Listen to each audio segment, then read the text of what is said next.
This story, the one I'm about to tell you, it actually happened. Every agonizing moment, every calculated move, every drop of blood, real.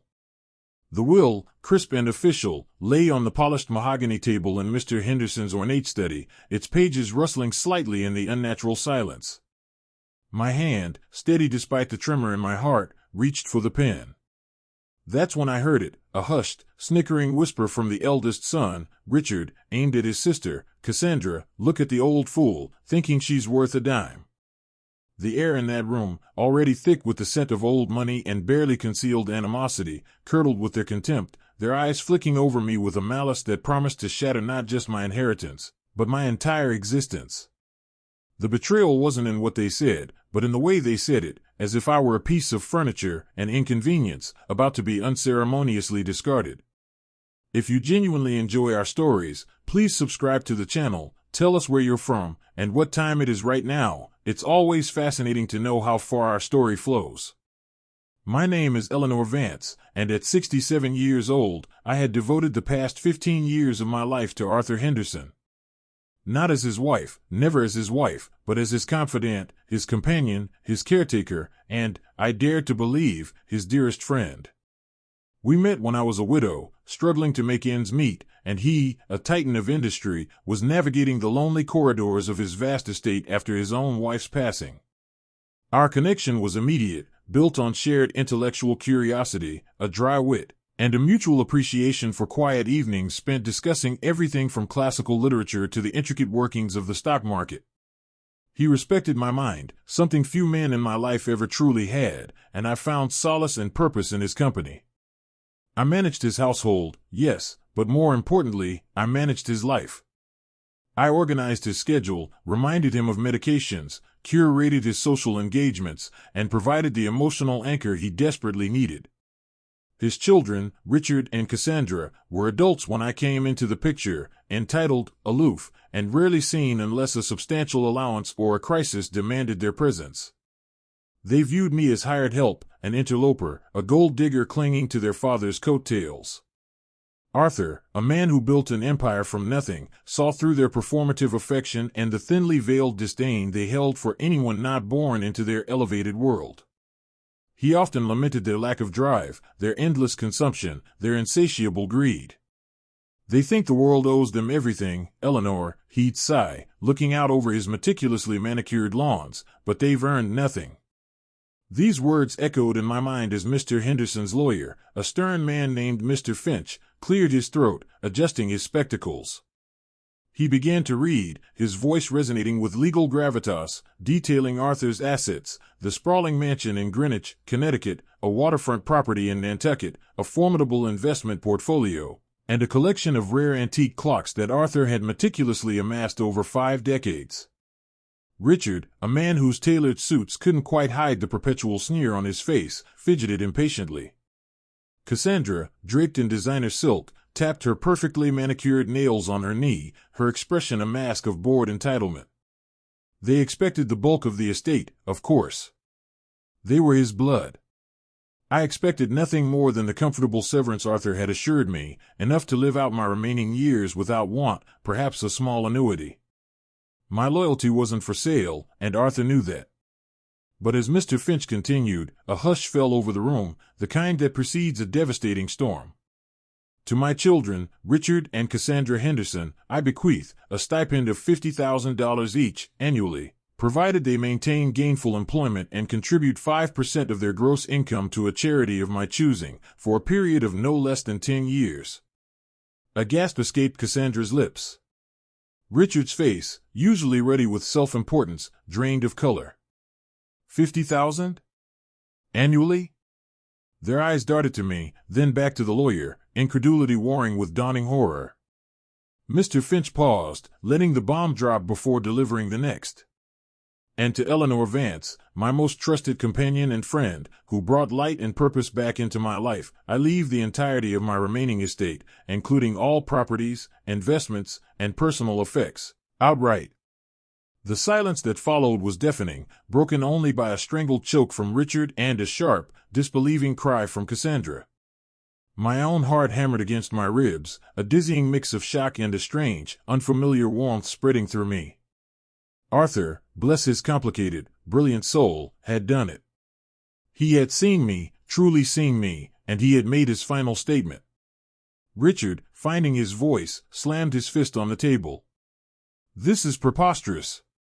It's an outrage. She manipulated him. The old woman clearly exerted undue influence. Cassandra, tears now streaming down her face, echoed his outrage. She's a gold digger. A conniving harlot. Father must have been senile. Mr. Finch, unflappable, merely adjusted his tie. Mr. Henderson's mental faculties were thoroughly assessed by multiple independent physicians in the months leading up to his passing. He was of sound mind and body. The will is ironclad. The words were a death knell to their expectations, a grand reversal of fortune that left them utterly exposed.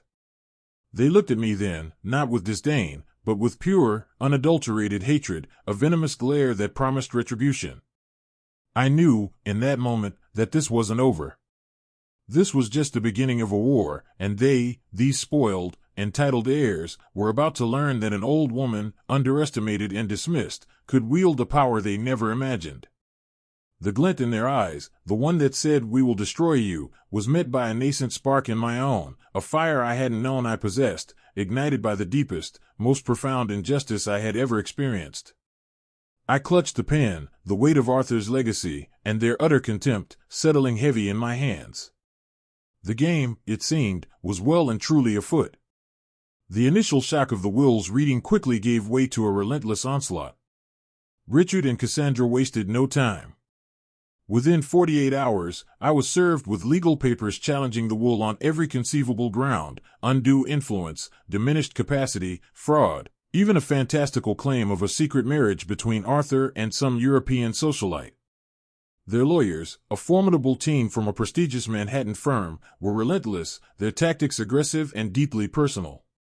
They unearthed every minor detail of my past, twisting facts, implying motives, painting me as the ultimate opportunist. News vans, tipped off by their PR machine, began to park themselves outside the Greenwich estate. The local tabloids, always eager for a juicy scandal involving old money, plastered my face on their front pages, alongside headlines screaming "Gold digger, ghost lover," and "Widow wants it all."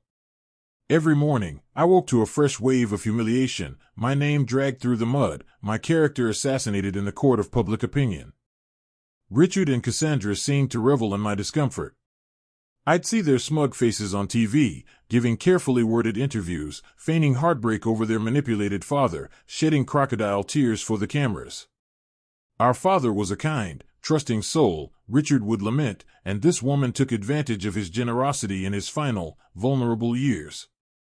Cassandra, always the more theatrical, would dab at her dry eyes with a silk handkerchief, whispering about the sanctity of family and the depths of my alleged betrayal. It was excruciating.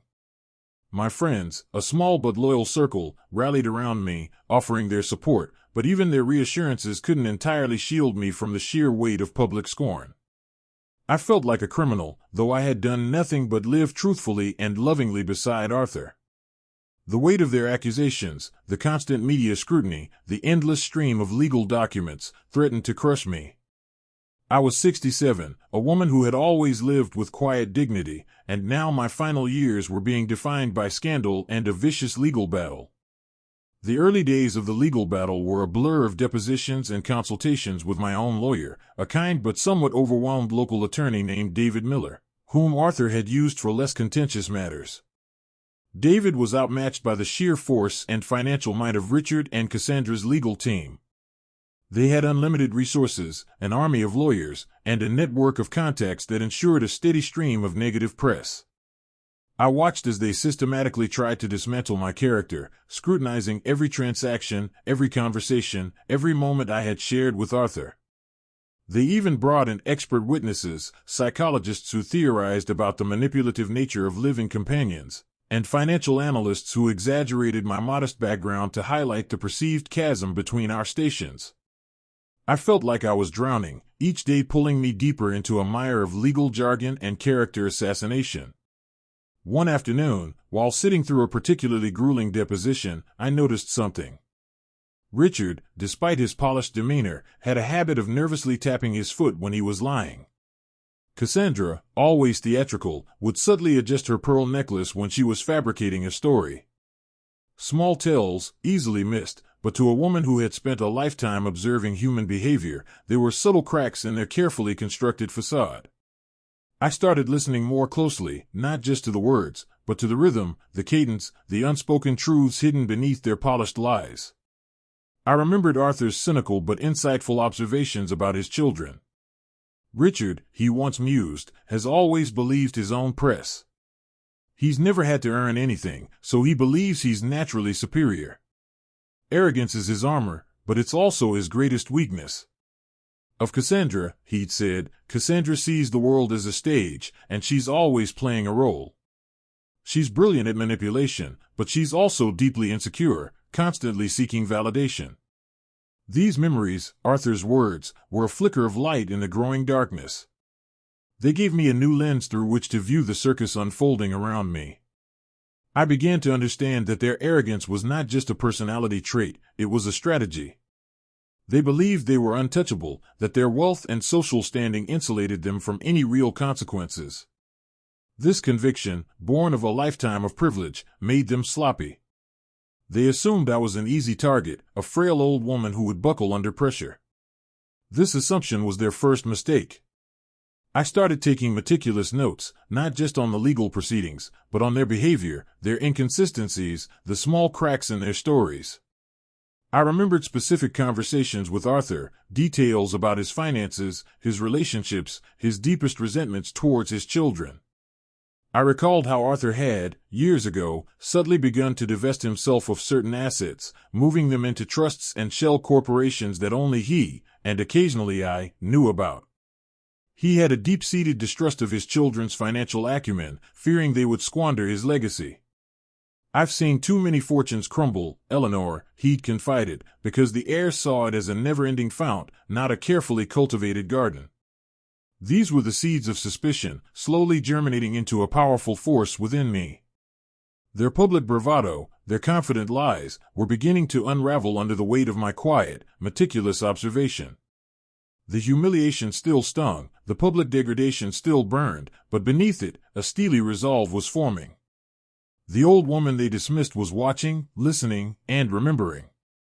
They had underestimated me, and that, I knew with a chilling certainty, would be their second, and far more costly, mistake. The initial wave of terror that had gripped me was receding, replaced by a cold, calculating anger. I was no longer merely a victim, I was a witness, and I was beginning to see the patterns, the weaknesses, the Achilles heels of my tormentors. The battle was far from over, but the tides, I felt, were slowly beginning to turn. Their power seemed absolute. Richard, with his connections on Wall Street and in Washington, D.C., could make certain uncomfortable stories about me appear in national newspapers, subtly shaping public opinion. Cassandra, a prominent figure in New York's high society, leveraged her social influence to turn former acquaintances against me, ensuring invitations to charity galas and exclusive events mysteriously vanished. They had a network, a web of influence woven over decades, that seemed to encompass every sphere of power. Their wealth bought them the best lawyers, the most aggressive PR firms, and access to judges who, while not overtly biased, certainly operated within the same elite circles. I remember a particularly chilling moment when Richard, during a heated exchange outside the courthouse, leaned in close and whispered, "You truly think you can fight us, Eleanor? We could bury you so deep, no one would ever find you. Not legally, not financially, not socially." His eyes, cold and devoid of empathy, held a terrifying confidence. He truly believed it. Cassandra, ever the dramatic one, had staged a public intervention with some distant, bewildered relatives of Arthur's, all orchestrated to portray me as a conniving succubus who had isolated Arthur from his loving family. She even brought in a television crew from a minor cable channel, ensuring the fabricated drama played out for a national audience. The optics were terrible for me. I was the lone, aging woman against two well-heeled, well-connected siblings who looked every inch the grieving, wronged heirs. My lawyer, David, while good-hearted, was clearly out of his depth. He advised compromise, suggested settling, warned me about the crippling legal fees that were mounting with each passing week. Mrs. Vance, he'd said, his voice heavy with concern, they have unlimited resources. They can drag this out for years. Even if we win, the cost could bankrupt you. He was right, of course. Their strategy was clear: overwhelm me financially, psychologically, and legally until I broke. They saw me as a minor obstacle, an annoyance to be swatted away with a flick of their gilded wrists. They believed I would eventually crumble, exhausted and defeated, leaving them to reclaim what they saw as rightfully theirs. Their arrogance, however, was a double-edged sword. It blinded them to my growing resolve, my quiet determination. I had spent a lifetime observing, learning, adapting. I had navigated the quiet brutalities of a challenging marriage, raised a child through hardship, and rebuilt my life from scratch after my husband's death. I was not easily broken. I began to immerse myself in the minutiae of Arthur's life, poring over his old ledgers, his personal diaries, his correspondence. Arthur had been a meticulous man, a hoarder of information, and his study, now mine, was a treasure trove of forgotten secrets. I found old bank statements, faded photographs, and cryptic notes scribbled on the margins of financial reports. It was like piecing together a complex puzzle, each fragment slowly revealing a larger, more intricate picture. I remembered Arthur's deep distrust of formal institutions, especially banks. He often spoke of off-the-books dealings, of private arrangements made with trusted individuals rather than large corporations. He had a particular disdain for taxes, seeing them as an inefficient drain on his carefully accumulated wealth. These memories, combined with the documents I was unearthing, began to paint a picture of Arthur's financial empire that was far more complex and far less transparent than even his own children knew.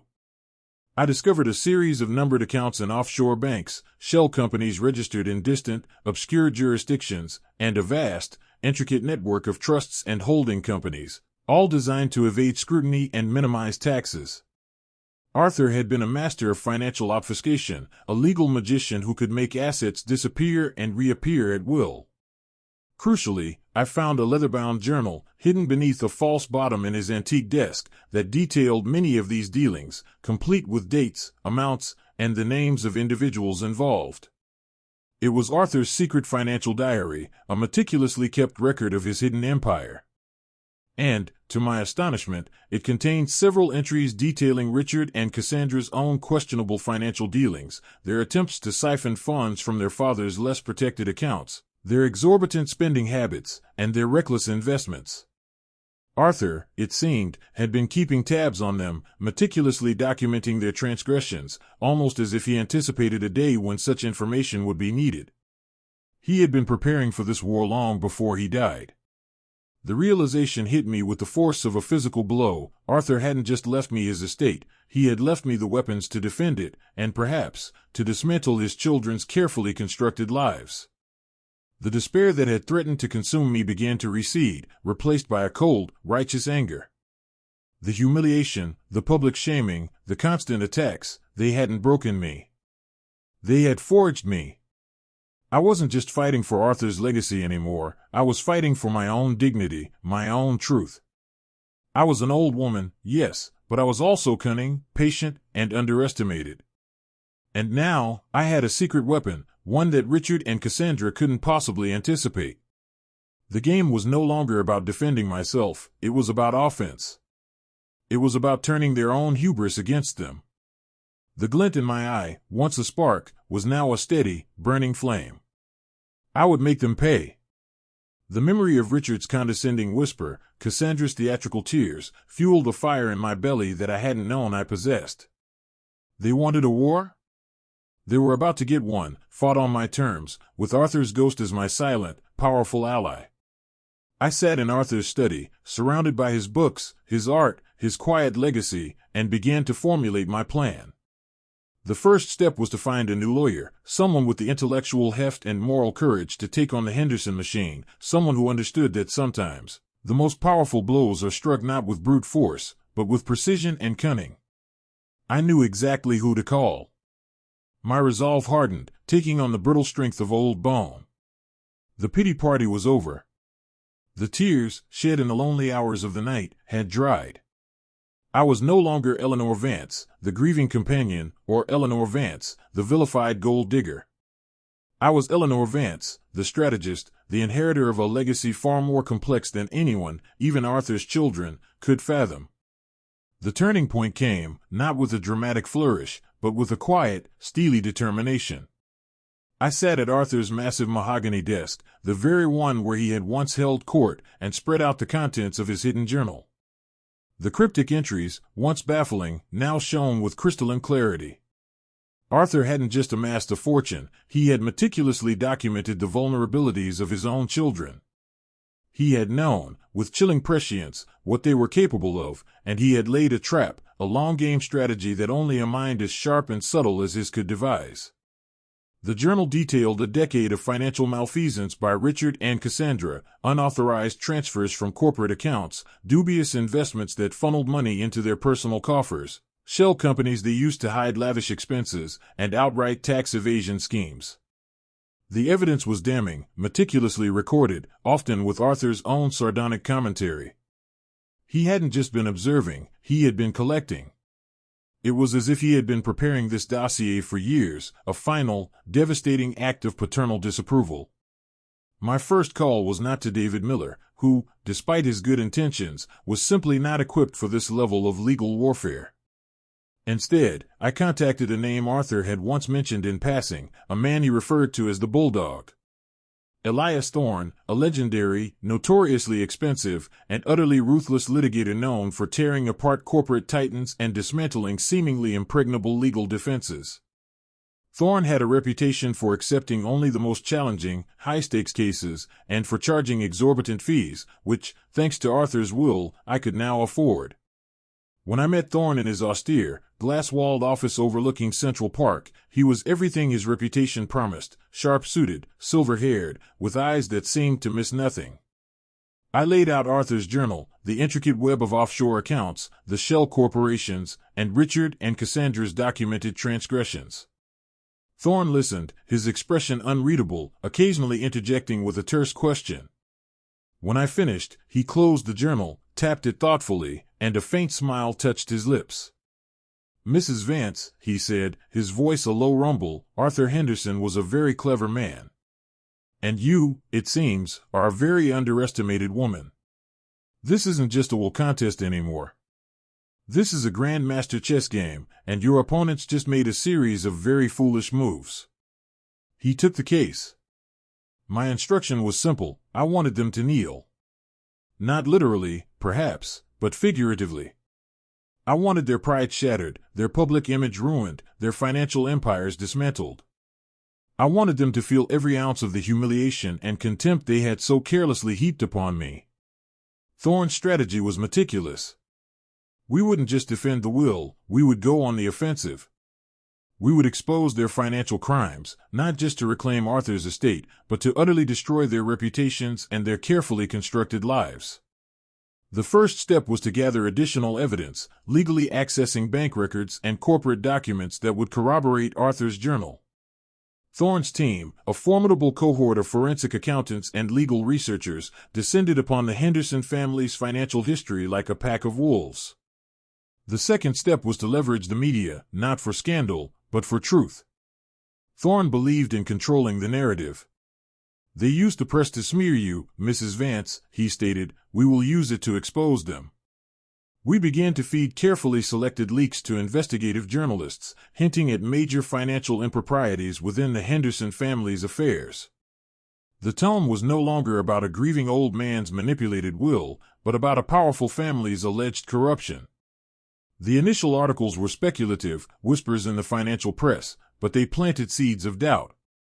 Richard and Cassandra, caught up in their own hubris, dismissed them as mere tabloid fodder, Eleanor's desperate attempts to garner sympathy. They didn't realize that Thorne's team was orchestrating a slow-motion detonation. I spent hours with Thorne and his team, dissecting Arthur's complex financial structures, explaining his mindset, providing context for every cryptic entry in the journal. I felt Arthur's presence in that room, guiding me, his intellect a silent force behind my revenge. I was no longer a bystander, I was an active participant, a co-conspirator in Arthur's final, grand design. The fear had completely vanished, replaced by a cold, unwavering focus. This wasn't just about money, it was about justice, about proving that even in the twilight of one's life, dignity could be reclaimed, and the arrogant brought low.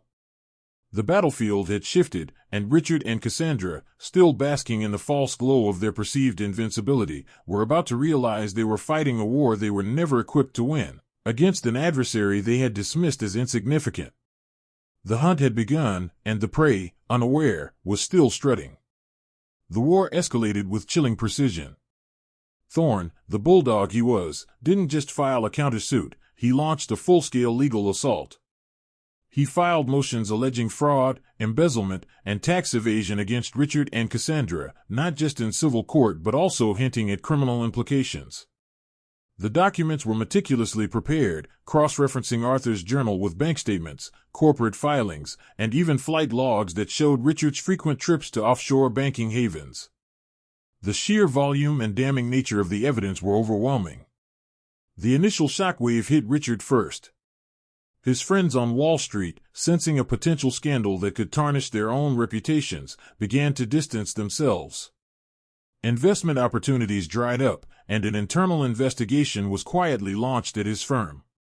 The once unflappable Richard started to look visibly rattled, his carefully constructed facade cracking under the relentless pressure. He was seen snapping at reporters, his polished composure dissolving into angry outbursts. Cassandra, meanwhile, found her social calendar emptying. Invitations to exclusive galas were rescinded, charity boards subtly removed her name, and her carefully cultivated image as a philanthropic socialite began to crumble. The whispers, once about my alleged manipulation, now focused on her own family's alleged criminality. The high society tabloids, ever fickle, turned their venomous gaze from me to her, dissecting her spending habits and questioning the source of her lavish lifestyle. Thorne, in the meantime, used the press masterfully. We held carefully orchestrated press conferences where he would, without revealing too much, allude to serious financial irregularities and a pattern of deception that would shock the public.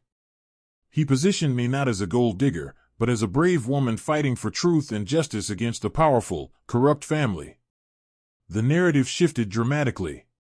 The public, who initially saw me as the villain, now began to view me as a sympathetic figure, an underdog fighting against Goliath. One particularly satisfying blow came when Thorne presented evidence of Richard having diverted millions from a charitable foundation Arthur had established, using the funds to prop up his failing tech startup. The details, revealed during a particularly brutal deposition, were undeniable. The public outcry was immediate and fierce. The foundation, which supported inner-city youth programs, issued a statement expressing profound disappointment and pledging a full investigation. This was a critical hit, striking at the very core of Richard's carefully constructed image as a shrewd businessman and philanthropist. Cassandra's downfall was equally swift and humiliating. Thorne uncovered a series of offshore accounts linked to a fashion import business she ostensibly owned, which were, in reality, shells for money laundering and tax evasion. The evidence, presented to the IRS, led to a full-blown federal investigation. Her luxurious apartment, a symbol of her elevated status, was suddenly being scrutinized by federal agents, and her designer clothes and jewelry cataloged as potential assets. The look on her face when the news broke, a mixture of disbelief and utter terror, was a sight I would savor for a long time. They tried to fight back, of course. Their lawyers continued to make baseless accusations, but their arguments rang hollow against the mountain of evidence Thorne's team had assembled. Their witnesses, once confident, began to falter under cross-examination, their lies exposed in excruciating detail. I sat in the courtroom, day after day, a quiet observer. The fear was gone, replaced by a calm, almost detached satisfaction. I watched as Richard's self-assured smirk slowly transformed into a mask of desperation, his eyes darting frantically around the room, searching for an escape that wasn't there. I watched as Cassandra's theatrical poise crumbled, revealing the brittle, insecure woman beneath. The psychological toll on them was immense. They were no longer the untouchable heirs, they were two people watching their entire lives unravel in public, stripped bare of their wealth, their reputations, and their dignity. The tables had turned completely. The legal battle, once a one-sided assault on me, had become a relentless barrage against them. Thorn was a master, anticipating their every move, countering with devastating efficiency. He didn't just expose their crimes, he laid bare their moral bankruptcy, their utter contempt for the values Arthur had tried, however imperfectly, to instill in them. The media, once their ally, now feasted on their downfall. Every legal setback, every new revelation, was meticulously documented, ensuring that their public humiliation was complete. I saw them, once so arrogant, now haggard, their eyes hollow, their expensive clothes looking less like armor and more like ill-fitting shrouds. They were bleeding out, slowly but surely, under the relentless assault of truth and justice. The revenge, I realized, wasn't just about financial ruin, it was about reclaiming the narrative, about proving that even the most powerful could be brought to their knees when confronted with undeniable truth. Arthur's spirit, I felt, was nodding in approval. The endgame was in sight, and the kneeling, I knew, was imminent. The feeling was not one of triumph, not yet, but of a deep, abiding sense of purpose fulfilled. The final act of this intricate, devastating play unfolded with a dramatic flourish that even Arthur, with all his theatrical tendencies, would have admired. The cumulative weight of the evidence, the relentless media scrutiny, and the sheer legal pressure brought by Elias Thorne's firm became unbearable for Richard and Cassandra. The civil cases against them were moving towards summary judgment, and the whisper of criminal indictments, particularly for tax fraud and embezzlement, grew louder with each passing week.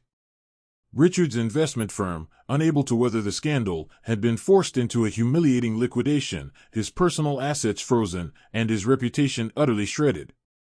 He was facing disbarment from financial institutions and potential jail time. Cassandra's fashion import business, revealed to be a money laundering front, was seized by federal agents, her accounts frozen, and her social standing evaporated. She was facing similar criminal charges and a potential lifetime ban from any corporate directorship. Their vast inherited wealth, once their shield and sword, was being systematically dismantled to pay legal fees, restitution, and impending fines. They were financially ruined, publicly shamed, and legally imperiled. The untouchable heirs were now thoroughly touched, their lives spiraling into chaos. It was Elias Thorne who orchestrated the final confrontation. He arranged a closed-door mediation session, not to settle the will contest, which was now a foregone conclusion, but to discuss the criminal charges looming over their heads. The meeting took place in a neutral, sterile conference room in downtown Hartford, a far cry from the opulent settings they were accustomed to. Richard and Cassandra walked in, accompanied by their vastly diminished legal team, looking like ghosts of their former selves. Richard's expensive suit hung loosely on his frame, his eyes bloodshot and haunted. Cassandra's designer dress was crumpled, her hair disheveled, her face devoid of makeup and utterly ravaged. They barely met my gaze, their arrogance replaced by palpable fear. I sat across from them, serene and composed, wearing a simple but elegant black dress that Arthur had loved. Thorne, ever the master of psychological warfare, laid out the grim reality.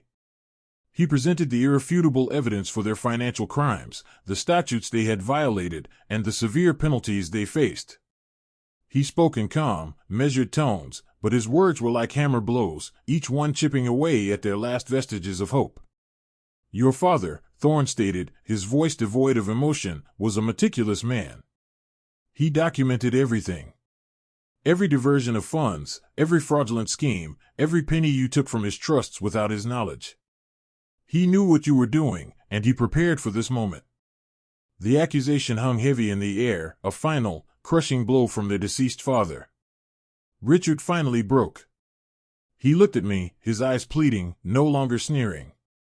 Eleanor, he whispered, his voice hoarse, please. We can't go to jail. Our lives. Cassandra, tears streaming silently down her face, echoed his desperation. We didn't know he knew. We thought. Thorne cut them off, his voice firm. There is one path, and one path only, that might spare you the full extent of the criminal charges. and that path is entirely at Mrs. Vance's discretion. He then outlined the terms. They would immediately drop all challenges to Arthur's will, publicly apologize for their slanderous accusations against me, and, most importantly, provide full and complete restitution for all funds they had embezzled from Arthur's estate and his charitable foundation, even if it meant liquidating every last personal asset they possessed. And then came the final, chilling condition, dictated by me, delivered by Thorne. You will also each write a formal, signed letter of apology to Mrs. Vance, acknowledging your past disrespect, your malicious accusations, and begging for her forgiveness. These letters will be read aloud in open court during the settlement hearing, and then, at Mrs. Vance's discretion, released to the public. The room was silent. Richard and Cassandra looked at each other, then back at me, their faces a mixture of fury, shame, and utter defeat. The word kneel wasn't spoken, but the meaning was clear.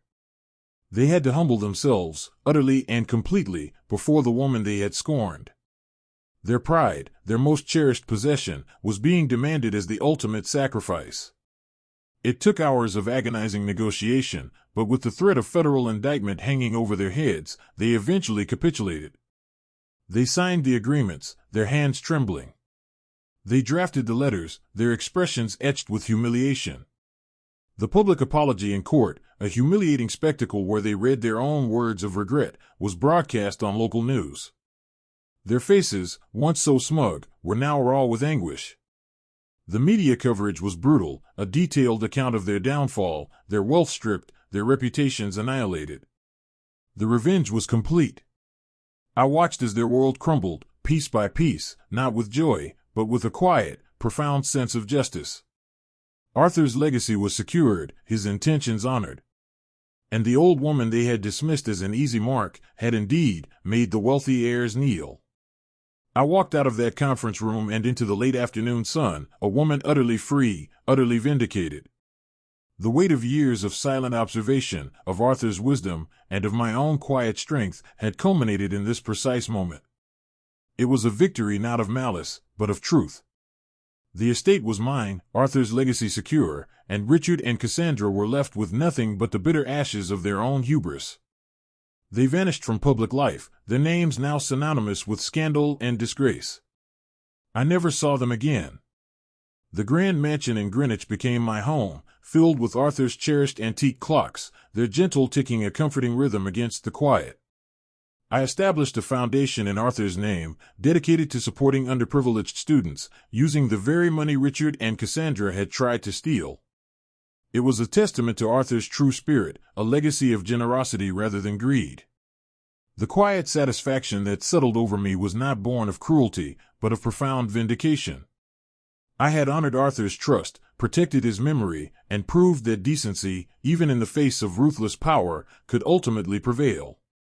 The world had seen their true colors, and mine. The old woman, underestimated and dismissed, had not only weathered the storm but had emerged triumphant. And sometimes, late at night, when the house was silent and the moonlight streamed through the windows, I'd walk through Arthur's study, a faint smile touching my lips. I knew then that some lessons, no matter how harsh, are best taught by those who have been underestimated the most. The end.